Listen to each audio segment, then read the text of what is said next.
దానికి తరలింపుపై ఉద్యోగులతో ఏపీసీఎస్ చర్చల్లో ఎటువంటి ఏకాభిప్రాయం రాలేదు. మరోసారి ప్రభుత్వంతో సమావేశమయ్యాకే నిర్ణయం తీసుకుంటామని ఉద్యోగ సంఘాలు స్పష్టం చేశాయి. రాజధానికి తరలి వెళ్లాలంటే తమకు పిల్లలకు లోకల్ స్టేటస్ ఇవ్వాలని, రాష్ట్రపతి ఉత్తర్వులను సవరించాలని ఉద్యోగ సంఘాలు కోరాయి.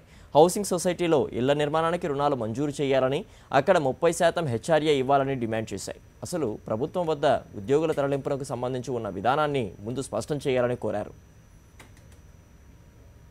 ప్రోత్సాహం కానీ అదేవిధంగా మరియు మనకి అక్కడ రాబోయే ఇన్స్టిట్యూషన్స్ కూడా మన పిల్లలందరూ కూడా కేంద్ర ప్రభుత్వానికి సంబంధించిన ఎడ్యుకేషన్ అన్ని ఇన్స్టిట్యూషన్స్ అన్నీ కూడా హైదరాబాద్లో ఉన్నాయి కాబట్టి అతి తొందరలోనే అక్కడ కూడా ఇన్స్టిట్యూషన్ తీసుకొచ్చి మాకు కూడా అక్కడ పిల్లలు చదువుకోవడానికి అవకాశాలు కల్పించాలి అనేది ఈ రకరకాల కారణాలు ఏదైతే ప్రభుత్వం ఈ రోజున సిఎస్ గారి దృష్టికి తీసుకెళ్ళి వారితో చర్చించి మళ్ళీ అసలు మా యొక్క సెక్రటరియట్ ఉద్యోగస్తుల తరఫున మళ్ళీ ఇంకొక మీటింగ్ ఏర్పాటు చేసుకొని ఆ మీటింగ్లో మాకు ఏం చేయాలనేది నిర్ణయం తీసుకొని ప్రభుత్వాన్ని తెలియజెప్పాలని చెప్పి కూడా మేము నిర్ణయం తీసుకున్నాం.